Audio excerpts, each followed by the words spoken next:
Israel carried out a series of airstrikes against targets in southern Syria, including the defense ministry in Damascus. Israel says the aim was to prevent what they called a threatened massacre of the Druze minority by Syrian regime forces. But there is a wider picture here that goes far beyond Syria and marks a profound change from when I was Middle East correspondent 2 decades ago.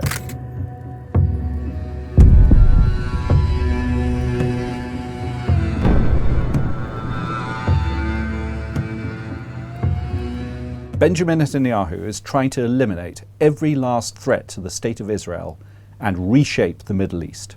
Last year, Israel eviscerated Hezbollah in Lebanon, liquidating almost all of the terrorist group's leadership and thousands of rank-and-file operatives in just 8 weeks.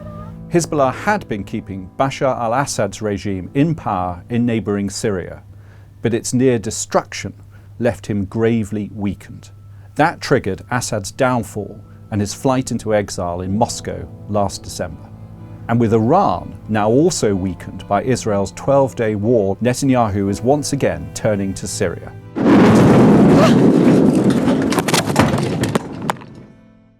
The recent strikes are intended to deter government forces from deploying anywhere near the border with the occupied Golan Heights, forge alliances with local Druze groups, and show that Israel can hit any target at will. The bombing of the defense ministry sends a blunt message to the new president of Syria, Ahmed al-Shara, that Israel can strike Damascus whenever it wants. 2 months ago, Israel delivered an even more pointed signal by bombing a target next door to the presidential palace. The implicit threat was that President al-Shara himself should not sleep easily. Syria's new leader used to be a senior figure in al-Qaeda. He presents a new image today, but Israel does not believe that there is any such thing as a former jihadist. Its aim is to keep Syria's president under constant pressure, deter him from sending his forces near Israeli-held territory or tolerating any threats to Israel. When you look at the scale and ambition of what Prime Minister Netanyahu is doing, striking Israel's enemies in Lebanon and Syria, pulverizing Iran's nuclear program with American help, and sending his jets to target the Houthi rebels as far away as Yemen, you might ask how he feels confident enough to fight this extraordinary campaign.